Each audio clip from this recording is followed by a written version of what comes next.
Welcome to the Virginia is for Laughers podcast, brought to you by X2 Comedy. If you're looking to get more out of your Shenandoah Valley experience, then this is the podcast for you. You'll meet interesting people, the comedians that perform here, and find out more about what you can do and see.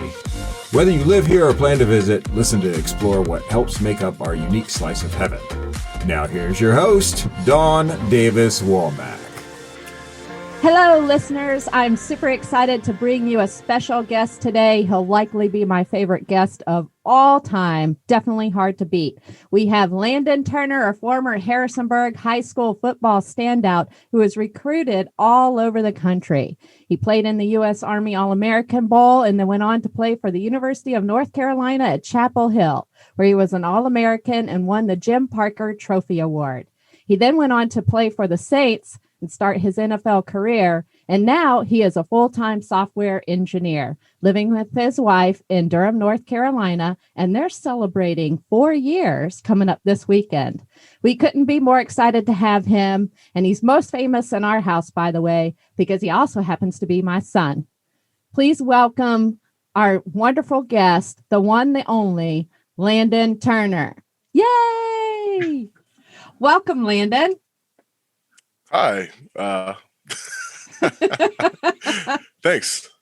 I'm really smooth. I'm very smooth with my transitions. So I can see I that. don't know if you could tell or not. Such a pro. Thank you.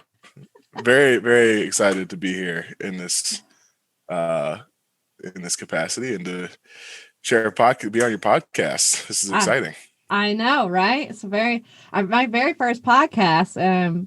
Super stoked that you could be a part of it. I always enjoy spending time with you. So this is going to be a blast. I can't wait for the listeners to hear a little bit more about Landon. Of course, I'll tell anybody about Landon. Oh yeah.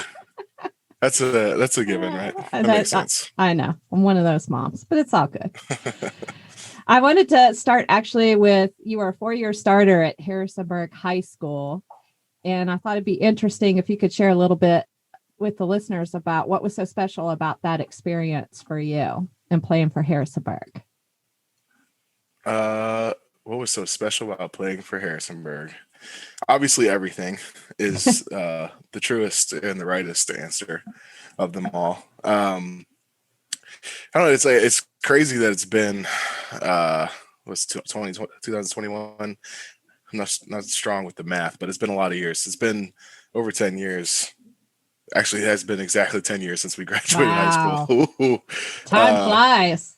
Yeah, it sure does. And it's going to be a common theme, I think, as we step. There's a few questions that you might ask me around my football career that anyone would. That as I step through it, the common theme is the bonds that get created. Mm-hmm. In those, I met my best friends for life starting in high school. One of them was my best man, Zach Dean. He's getting married this year. Wow, yes, that's I'm right. in the party.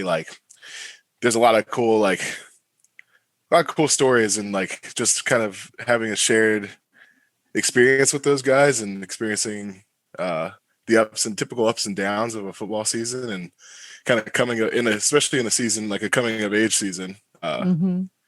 That's what comes to mind. I don't even know if that really answers your question as much, but that's what jumps out as what's special about it. We had a great team, cool bunch of guys, and a great coaching staff, really. Right. Coach Sarver was coaching at the time. Yeah, that's right. Coach Sarver was coaching at the time, and over the 4 years, we got to put together a good program. We were successful. That certainly helped. Things, and we won a lot of games. Makes it easier, but that part was nice. But the fun part was kind of walking through life with those guys and building a team together.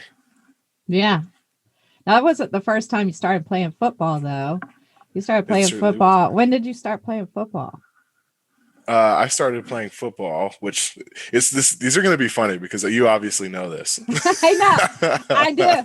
I do. But the listeners I get do it. not. For sure. Right. I know. It's just an interesting caveat. I first started playing football when I was 7, which is a little young, but that was my first experience in contact football. I wanted to get out and play, and there was, if I remember correctly, we were trying to find something for me to do in the fall, and I was only 7, and we were testing things out, and I can't remember if I said I wanted to play football, like if I was ready to play football, or if you and my stepdad Chris had suggested it, or Dad. I don't remember. That, I guess, is kind of irrelevant. Basically, I go out for the football team, and we were like trying to find a couple of different sports, and I go out there, and I was a bigger kid, so I had to play with people that were 2 years ahead of me. Yes. And they were 2 more years developed, even though I was the same size. They were 2 more years developed. So these 9-year-olds, one 9-year-old just cleaned my clock, just knocked me all the way to the ground. And I as Chris tells it, he was like, oh man, well, he started like brainstorming other things that we could do to stay active in the fall and then come back next year. And at the end of the practice, I ran up to him. I was like, did you see that?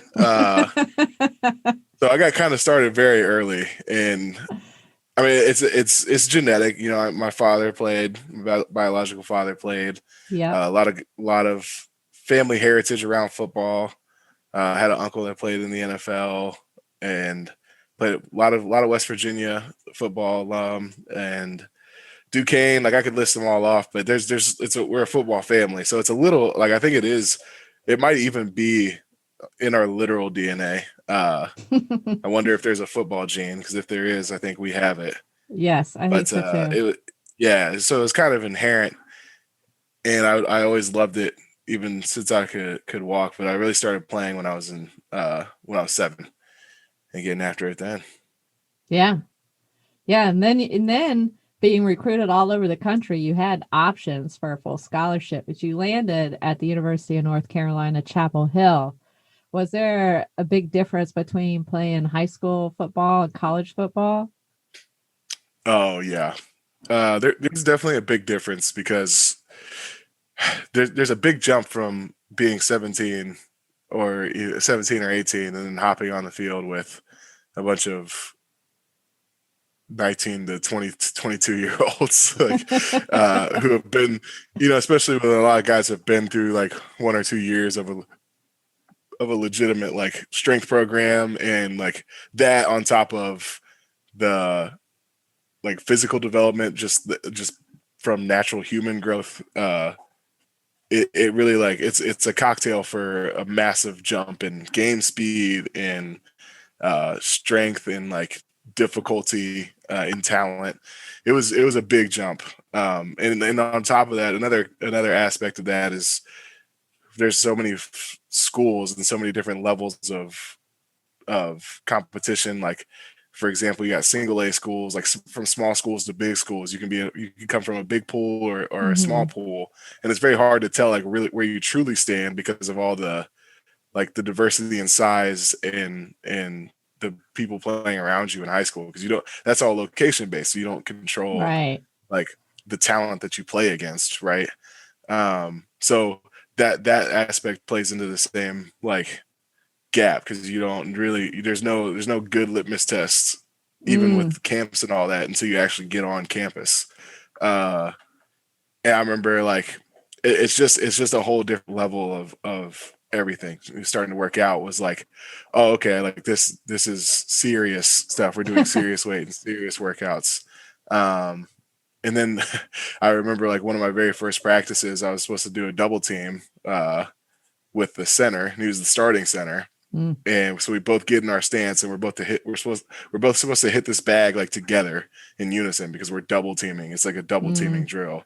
And they snapped the ball, and I got ready to move, but he was already like 2 yards down the field. I was like, what just happened? How did you move that fast? And like, that's really like there's a lot of things that's a big jump, but the X factor is just how much faster the game gets from high school to college. Do you remember your first start at the University of North Carolina and coming out of the tunnel over at Keenan Stadium? Do you remember that day? Yeah, I do. I do remember that day. I was stressed out. If I remember correctly, which the memory ain't so good. It's a little spotty. But if I as I remember it, we were playing NC State. It was my true sophomore year, redshirt freshman year, and I don't remember like taking the field as much. I was very excited. I don't remember like coming out of the tunnel. Cause like, okay, maybe it's like my years of playing offensive line and not caring as much. Not that it wasn't exciting, but if you run out of the tunnel once, you run out of the tunnel every time. Okay. And maybe like, I don't think that's a probably an unpopular opinion, maybe a hot take, but, Okay.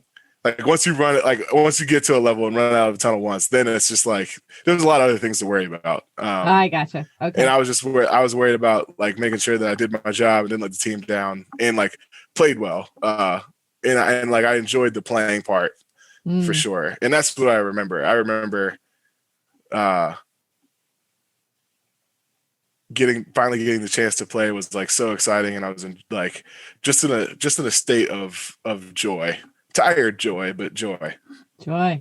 Yeah. Speaking of tired and joy, one of the questions people ask me a lot is, what is a typical day like for you? Or what was a typical day like for you playing college football? Okay. Yeah. And I'm assuming that's a question, right? Last time I checked. Yeah. Yeah. Fair, very fair. So it kind of depended on the season, not season as in like the competitive season, but what season I was in. So I'll start with August, because that's when training camp usually started, or late July.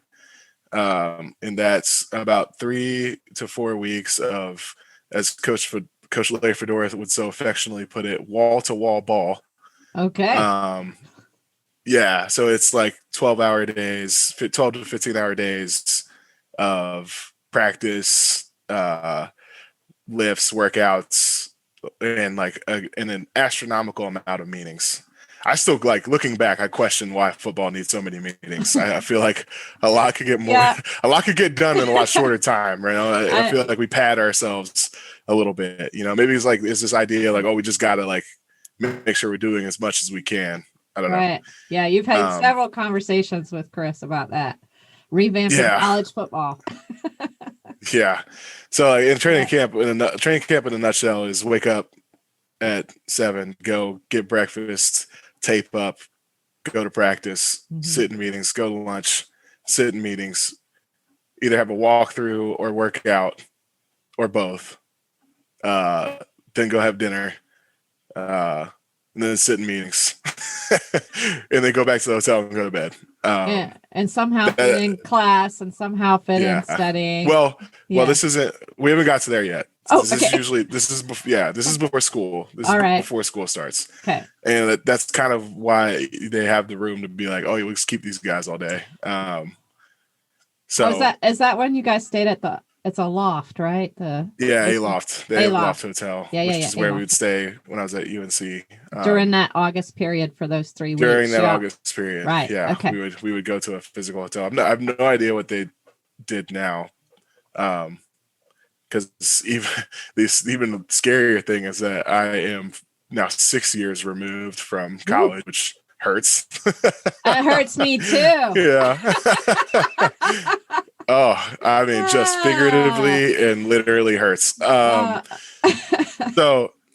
then just that's training camp. That's like your August, and then school starts, and then it can vary, but you're gonna have classes. And at UNC, it's either there's one of two ways that schools handle this. They either have practice in the morning, and then you take all your classes in the afternoon, or they have practice in the afternoon, and you take all your classes in the morning. UNC was an afternoon practice school, so I'd wake up if you're injured, or if I was ever injured, or is there something I needed to work on, I'd head in to the training room, do that, go to class, get breakfast, go to class, have lunch, And then like usually right after lunch, it's either you have a lift at one of those points, right? It was never the same because of like the wild variance in class schedules, but that's how it would just be wherever you could fit it. So get one workout in and then practice in the afternoon, and then meetings were before practice, and then we had practice. I can't remember if we had meetings after practice or not. I think that went away at some point, if it ever happened. It's a blur. Then go home, do homework or pretend to do homework, do what you needed to do. Yeah, play Destiny 2 with the boys. Got to fit that in. Yeah, video games are almost every night. Yeah. If you're in college right now, take advantage of it. You're not as busy as you think you are. Not adulting quite yet. Yeah. I hate saying that because it sounds cliche, and I was like, come on, but it's true. So then, evenings were video games, or that's really actually it, at least for me. And then like in season, like that would be your weekdays. And then obviously on Saturday you travel Friday. So you go to class. Then we'd have our like meetings, walk through, hop on a plane or a bus if it was away, stay, like hang around. We'd have a lot more time if we were home before we had to go and do all the meetings and walkthroughs. Then whether you're home or away, go to the hotel Friday night and ride the bus in, play the game. Sunday we'd have like a shakeout workout, like a recovery workout, and then kind of a practice to go over what happened the day before, and then Mondays were off. That's your typical. Go ahead. I was going to say, and if you won, if it was a W, you guys did you guys have a special dinner or something on Sunday? Or is that probably? I don't actually remember. Whoops. Probably. Maybe. In the NFL, definitely. Oh, okay. Maybe that's where my signals got crossed a little bit. Yeah. Yeah. And like maybe, you might not be crossed. Like it's the absence of evidence is not the evidence of absence. Oh, nice word. Deep. Yeah. It's from a cartoon show. So, yeah. It's the Boondocks. You should check it out. It's a black, it's a black cartoon. It'll culture you. Yeah, you should check it out. So then Mondays were off. That's your like boiled down, like kind of oversimplified skeleton of your in season. And then usually don't have winter breaks because we were in bowl games all except for 1 year. But if you don't have a bowl game, then you have a real winter break and you get to go home and see your family and hang out with people. But as soon as the semester started, usually the season, you get like a week before the next semester starts, and then you're doing off-season workouts, winter program workouts, and then sorry, my dog is very distracting. That's Vader. Vader's in the background. Yeah. Yeah, Vader is in the background, and he is too young to be trusted at the moment to free roam. So anyway, we'll figure that out. Let me lead back in and just talk about so after you had your week off or so, you go back into the spring semester, start winter workouts. That'll go for a couple months. Then you have spring ball. You get spring break off always, which was nice. At least you did at UNC. I don't know if I could see it not happening at other places.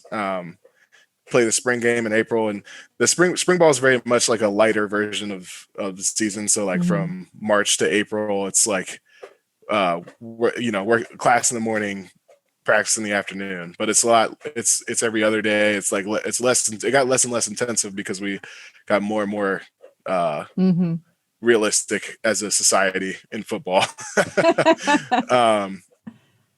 And then move into there, finish the spring semester. You got like maybe a week, sometimes less than that. And then you move into summer workouts, which are voluntary, which means you could do it. It was voluntary, quote unquote, right? Yeah. It was mandatory. It wasn't technically mandatory, but it was mandatory. And we were all lying to ourselves if we don't just acknowledge that fact. If you didn't show up, there's social pressure and like worried about losing your job, et cetera, et cetera. But those are the summer months were super chill. Usually worked out early in the morning. There was different lift groups, but and the summer was like, it's harder to say like a general term because it was just like, all right, when can you work out and when is your classes? And usually taking less classes. So I'd have like 1 to 2 classes each summer session, and there was 2. So that's like, I probably could have made that more succinct, but that's a relatively succinct like year-round schedule of college football. It's a lot of hours of college football per week, it sounds like to me. Yeah, it is. Yeah. It's a little insane. Yeah. Now, what was your favorite part of playing college ball? It was really a privilege and a blessing to play on a scale like that. To be able to like represent a university, and like, because in high school it's great to like, in high school it's the same thing, and it's not, I don't want to what's the word? I don't want to diminish how like in high school you're still like a part of something bigger. But in college, like it just the reach goes much farther, right? There's the influence in like the pride, dare I say, to be able to play for the University of North Carolina or any school really, is that reach extends further than Chapel Hill. Right. Like with Harrisonburg, for example, that reach doesn't extend much further than Harrisonburg. You might have some people that care, that live in some of the surrounding areas, not care, but like are Harrisonburg fans in the surrounding areas. Right. But it was truly in a bigger scale. And I really appreciated that. It was a lot of fun to be able to have an opportunity to continue to play the sport that I loved. And I lead with that because even with all that and like getting a chance to play in bowl games and take cool trips and do all that was awesome. And like saving jerseys and memorabilia was awesome. And I've got a couple that I still need to hang up in here. I'm not quite done with my office in here, but the best part was the bonds that were created. Again, I like connected with the 2 brothers, the Hurst brothers, as I was coming into UNC, and I spent most of that's the guys that I played games with. That's who like hung out with, and we all like a year in, we all got a house together, and we were roommates, and like the times with that and like forging those lifelong friendships and just creating these awesome memories, not like with most of which with or I should say most of all with my roommates, and like just the silly things that we got to do together, and like growing together, the ups and downs and all that was fantastic. And like we have a ton of stories that we continually swap and it still hasn't gotten old. But also with like the greater team, I still hang out with a lot of guys from that team. It's like a true fraternity, and I love that. I got a chance to recently go golfing with a bunch of, I still golf with the guys that live around here, but we had like a little golf trip with some former teammates, and being able to do stuff like that and then just like kind of relive the glory days, if you will, is something really special. And I'm glad that it's something that nobody can take away, and I'm glad I get to enjoy that for the rest of my life. Yeah, you guys even have a nickname based on the street you lived on. Right? Yeah. What was that? So we lived on Rue Street, and we were the Rue Street Rumble Squad. We were big gamers, right? So one of the games we played a lot was this game called Battlefield 4, and you could have squads. Like we played in squads. At one point, we all brought our TVs downstairs in the living room. I can't remember if it was like, I don't remember the circumstance, if it was like during a snow day and we couldn't make it, or like there was some reason why we, for an extended period of time, like we didn't have to be anywhere. So we just all moved our TVs in the living room and would like for hours, like play Battlefield together, like join each other's party and just play and eat bad food and it was a good time and drank. It was a good time. And that's kind of because of that, we like needed it, like felt we needed a name, and you could have like a little clan like tag in that game. So we were just like, well, we live on Roost Street, and it's I can't remember. Like I need to. It's actually a good question. I need to like not fact check myself, but like ask about the true origin of it. I just remember us saying it so much that it became a thing, and we affectionately we're known as the Roost Street Rumble Squad. So much so that one of the mothers, forgive me because I can't remember which one, gave us all a framed like picture. Oh, with the guys that were living there from 2013 to 2014. That's right. They did. There's 6 Roost Street Rumble Squad members in total. There's only 4 present at the time of the picture, but that's kind of where it came from. We had a lot of shenanigans, played a lot of board games. Yeah. Fought a lot. Yeah. But you lived through it. We lived through it. Yes. You lived through it. You got memories. Got angry. Yeah. Got angry about FIFA, which is really just me. I was the only one who was like truly angry about FIFA. Yeah. You and I kind of share that a little bit. I don't like to, well, I hate to lose. And I think that's safe to say about you. The apple doesn't fall too far from the tree on that one, I don't think. Would you say that's true? No, very true. Certainly. Very true. I was doomed to be a bad loser. I'm working on it. Yeah, me too. It's all good. Then you transition to professional football. Was there a speed difference between college football and pro football? Did that surprise you? Did you expect it? What was that experience like? There was not nearly the same jump from like from high school to college. Definitely more tempered.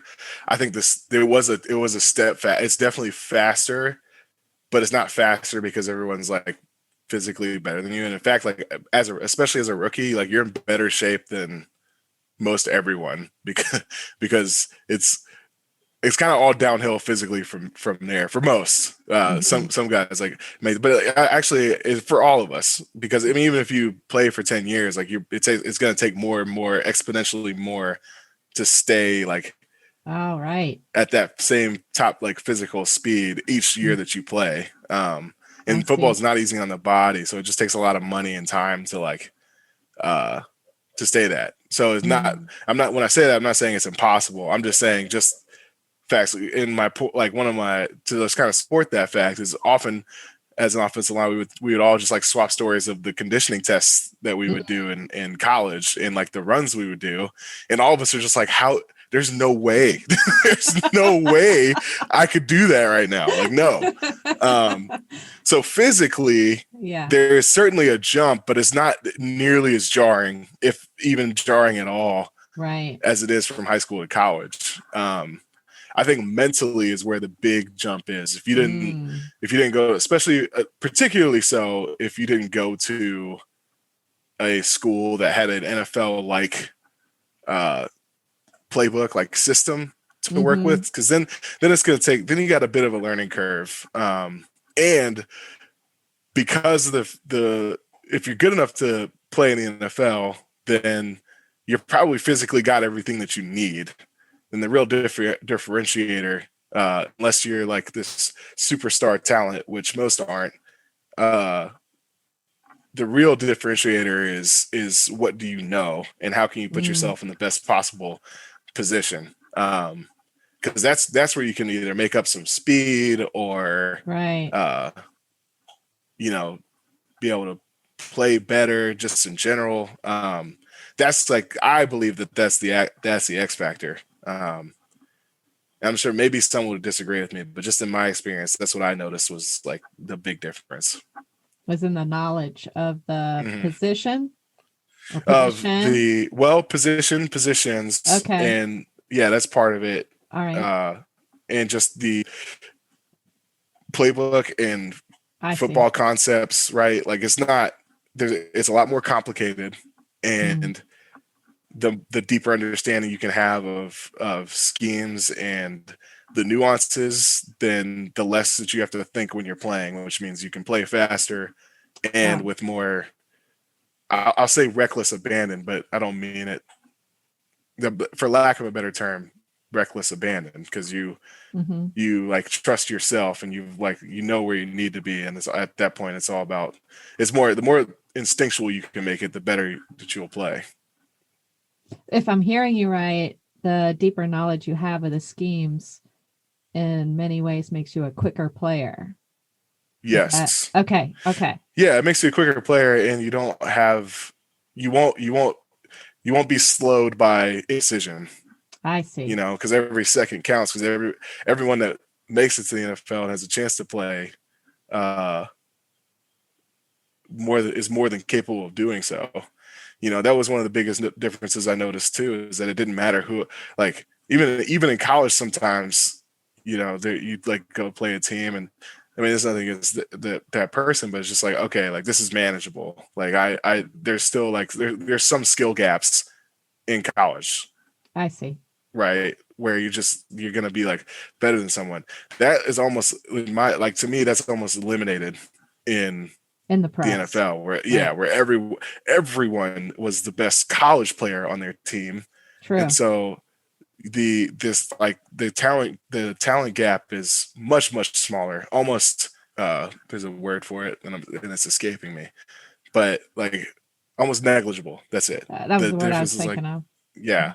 Is negligible, right? So it didn't matter, like that's why NFL games are so tiring, because it doesn't matter who you're going against. You got to bring all of it every single time, because everyone is just as good as you are. There are others that are like insanely good, and they're one of the things too, like I when I say this, don't think that I don't believe I belong there. I certainly do. But athletically, if we just strip all the other stuff away and we just say, just as an athlete, I had no business being in the same room with like a lot of these people, and like I had tricks, and like I'm not a bad athlete. I'm not saying that at all. I'm just saying that the amount of athletes that I was surrounded by was very elite. Awing. Yes. Yes. I mean, like elite, like impressively elite. Ridiculous. Yeah. Ridiculously good. Yeah, that's an incredible experience. Not everybody gets to say that. And now you've transitioned into a quote unquote real job, that average person might have, and you've become a software engineer. Now, I think what's really fascinating about that, and you can correct me if I'm wrong, is that you were a double major in sports administration and English, right? Yeah. And then you somehow became a software engineer. I think the process and the story behind that is really fascinating. Can you share with the listeners how that came to be? Yeah, it's super random. I have no idea what's going on. What am I doing with my life? What am I doing? No, it was very random. I did fall into it. It's funny now, because like I really wish that I had the conversation that I had that led me to programming when I was in college. And I mean, and I don't. It's not like a regret thing, but just like it would be really. I do wonder sometimes, like, man, if I had found this in stride and like gotten a 5-year head start on myself right now, that'd be awesome. But I in the winter of my football career, as in the twilight, if you will, I was kind of starting to see the writing on the wall, and I was married. We didn't have any kids. We still don't have any kids yet, but there's no kids. Yeah. Not that I'm waiting or anything. We'll get there. We will get there. No eventually. Pressure. Okay.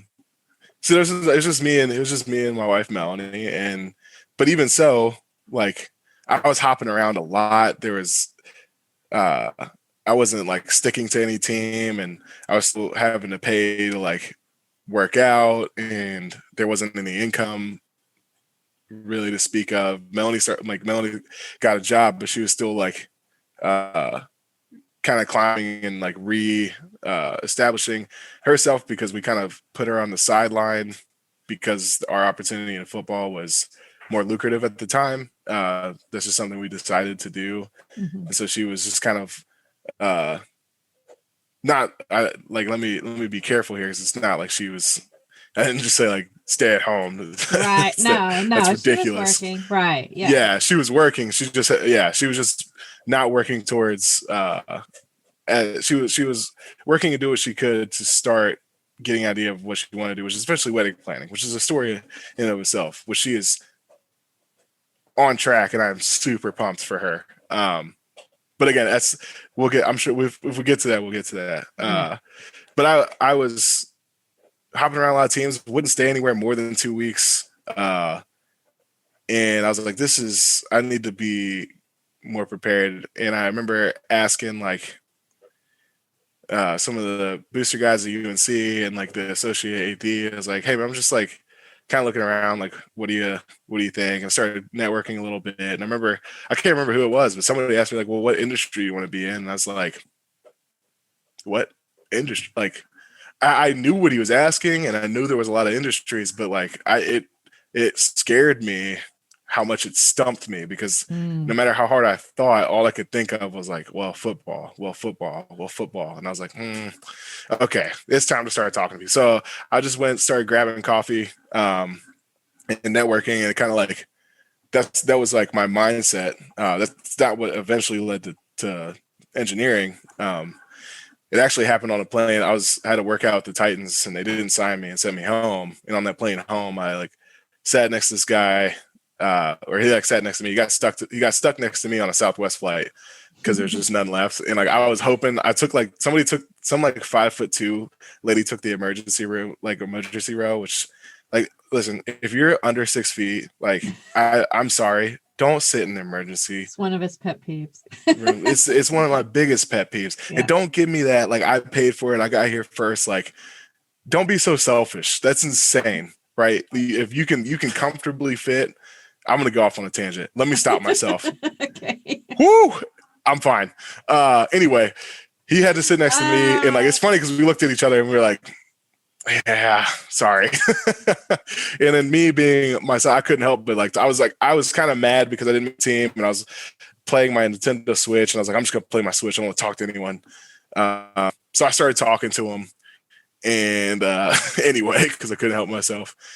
And he basically he knew a salesman at this software company. He's like, you should talk to this guy because they work in sports. And I was like, okay, cool. So I went and talked to him, and long story short, like they got me in and just asked me if I wanted to shadow over the summer. And I just kind of shadowed each and every department that they had. And the CFO, I think he was the CFO at the time. Anyway, I was approached and said, like, we think you'd be good at programming. What do you think of that? It's like, I don't know. I mean, sounds interesting. I love technology and video games. I'll definitely check it out. So they gave me a book, and I bought a $10 class on Udemy and started messing around with it. And I was like, this is kind of fun. Like I was enjoying building stuff. And then I was signed by Seattle, was there for a couple, that subsequent training camp was an interesting year. And I didn't make any team. I came back to North Carolina. This is my second year of no steady income. And so I was like, I got to start working or doing something, but I don't want to stop working out. And I didn't even go into the office because I had spent the summer there, and I was back home. So I was like, I'm going to go in the office. I hit up the sales guy. I was like, hey, I'm coming in. We'll see you and see everybody. Cause I had made friends with people while I was there. And then while I was there, they said, hey, you want to work here part-time while you're working out? I'm like, yeah, sure. And then, they were kind of very intentional and basically said, if you go to coding school, they gave me an opportunity to go to coding school and work there at the same time, and kind of transition into a full developer role. And I was like, there's a lot more to this. I'm kind of oversimplifying it, right. But Cliff Note version. Yeah, the Cliff Note version. But at the end of the rainbow, I was like, you know what? I had a lot of prayer, meditation, and sought as much counsel as I possibly could about what path I should take, and I decided to hang up the cleats and move into this new direction. And I'm 6 months in to a full like coding job. I started really doing coding for a year and some change now. So yeah. There's actually a lot of other professional athletes that have a similar story as yours that we discovered in our own journey, you know, as your parents watching you go through all of this, and then you being in that pro industry and seeing and meeting many other players that just really kind of ended up transitioning out of the sport because they started bouncing around the league and that type of thing. And so much so, you are starting a podcast about those athletes and their stories.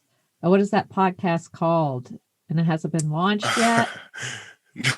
No. As I think I may have mentioned this earlier, if I haven't, we're not as official as X2 Comedy's podcast. We got no idea what we're doing. We relish that fact. Yeah, we relish that though. No, I we know enough. We talk to friends. It's called Washed. Yeah. WASHED. It is nowhere yet. We have not started editing. We will start that next week though. And at the time of this recording, it is March 24th. Yeah. Is that okay for me to say, Mom? Yes, this recording. Yeah, it'll be posted at a later date. But yes, that's a gotcha. Okay, cool. Recording, yeah. So hopefully by the time this is up, we might have something to show for it. We'll see. But we have been working on it. We've been committed to it. It's about exactly that. It's about transitioning and what our real goal with it. And maybe it didn't start like this because I need to re-listen to our pilot recording. But what it's really turned into is kind of highlighting what former athletes are doing now. Yeah. Because I think there's a lot of people that talk about the transition, and like there's a lot of talk around that. There's no shortage of that. But what I really hope this podcast does is kind of highlight all the different things that people have gone into. And like for me, I just Shaq my co-host may not share this exactly, but like part of what I want to get out of this podcast is to help people answer that question that stumped me so hard before, and to be able to see themselves and see people that have walked similar lives, like doing a gambit of different things. Because that's what I discovered. There's so much so that I was, as a sport admin and English major, I ended up doing programming. Like there's so much you can do. So much opportunity.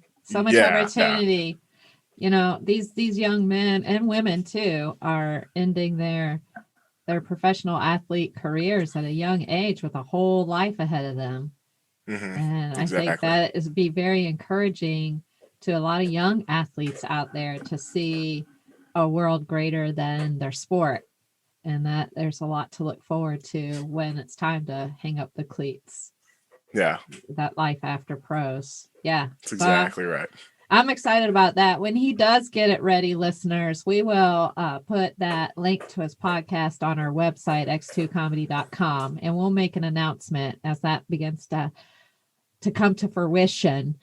The last couple of things I want to talk about is, you know, speaking of transitions, your mom, that's me.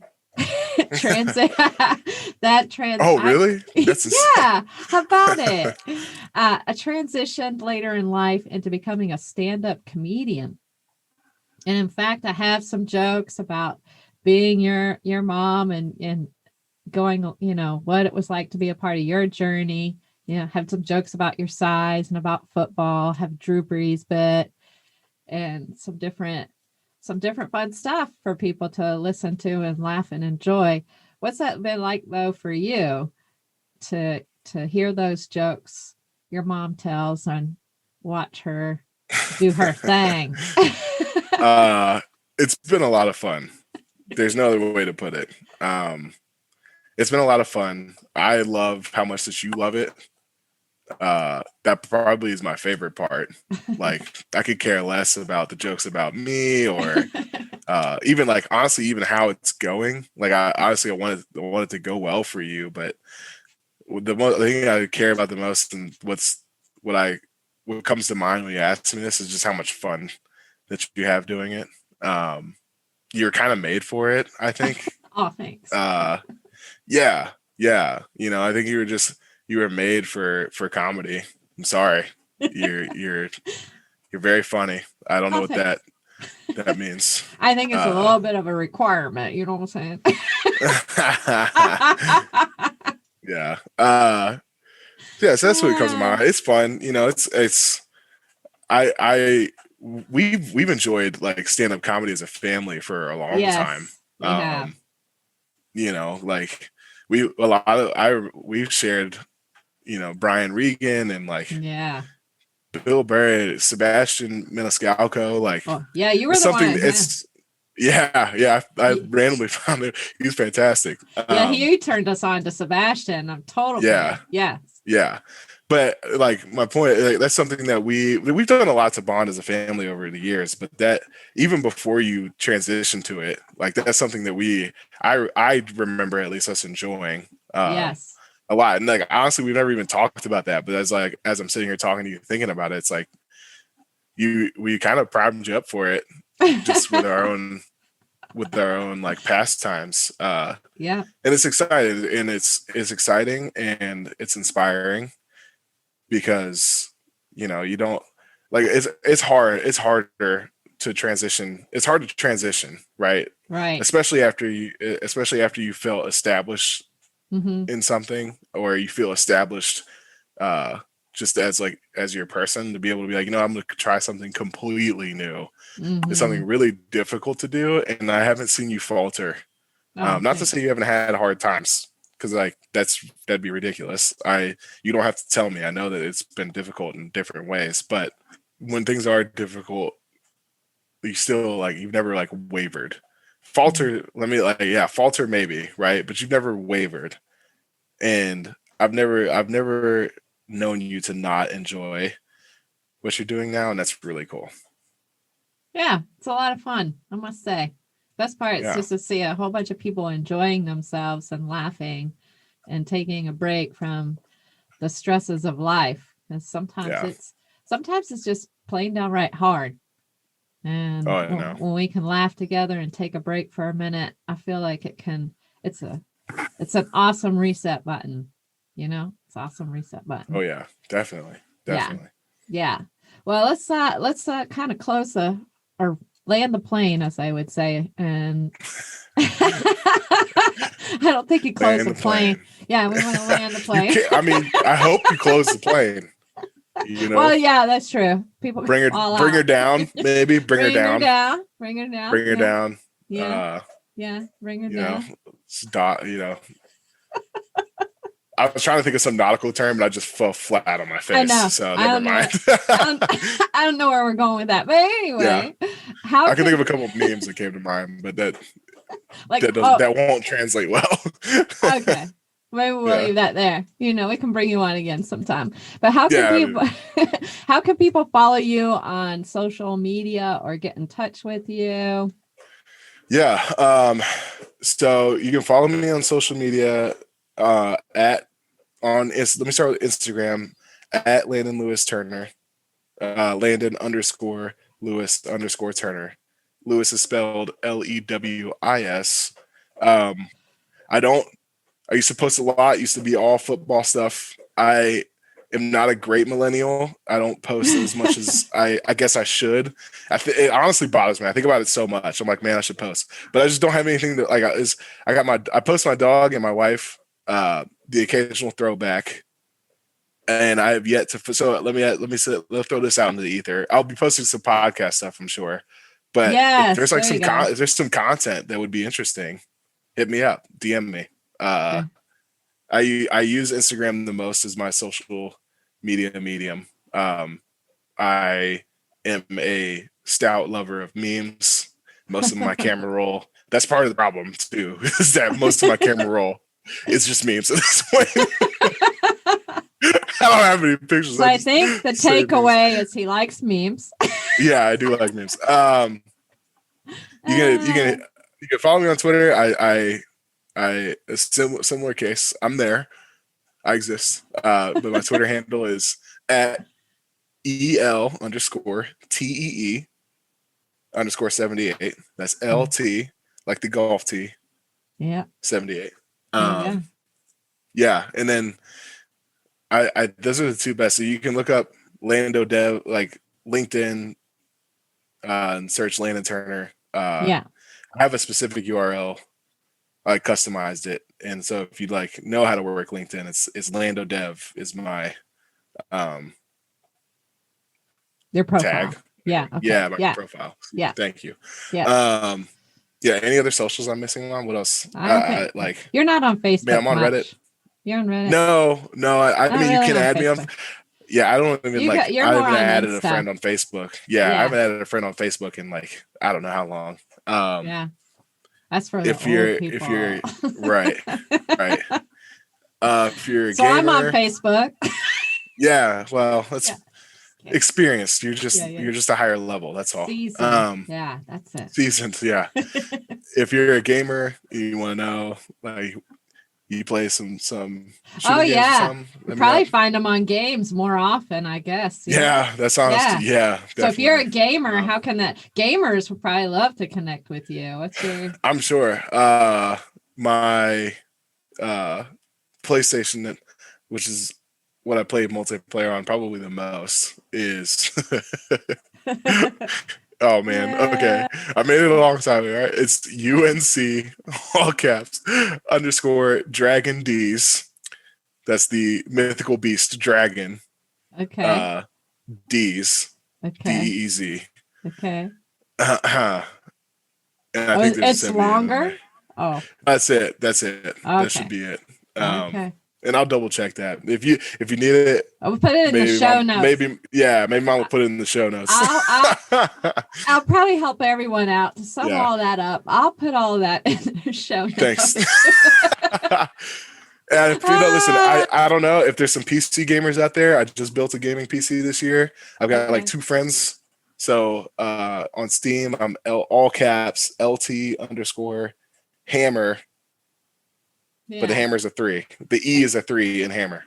And if any listeners out there that have teenagers or college students that are into gaming or whatever, he's definitely a good one to connect with that way because he's all about it. Yeah, football. Yeah, absolutely. Yeah, this is amazing. Now, sometimes, listeners, we have Landon Turner as a celebrity guest host at our comedy events. And we are going to have him as our celebrity guest host for our upcoming Comedy and Kizomba event at the Friendly City Dance Room coming up May 8th. So if you would like to meet Landon and or take a photo op, then you're going to want to get your tickets to that event. And you can find those at x2comedy.com. And when he's going to be on future events, we'll let you know on that format as well as on our social media. So yeah, thank you, Landon. This has been super fun. I always love spending time with you, of course. You're my favorite and my only son. So I know. Favorite by default. Let's go. What competition? I know so much. Yeah, and whenever there's an announcement of like an expansion of the family, listeners, we'll be sure to let you know that too. Right. We'll be sure to let you know that. I'll make sure that you know. Maybe we'll bring his wife on for a special announcement one of these days. Oh yeah, she'd love that. Yeah. Get that introvert out of there. She'd be so uncomfortable. It's perfect. I know. Yeah. I think we should do it. But anyway, This has been so much fun. So thank you for being on here, Landon. I can't wait for the listeners to hear this special podcast. Yeah, thanks for having me. All right. So listeners, we'll see you until next time. Keep laughing. Bye. Thanks for tuning in to this episode of the Virginia is for Laughers podcast, brought to you by X2 Comedy. We'll be dropping a new podcast every Wednesday at 4 p.m. Eastern Standard Time, so check back for another uplifting episode. Come to an X2 Comedy show or let us bring a show to you. To find out more, head to x2comedy.com. Be sure to share us with a friend. Until next time, cheers.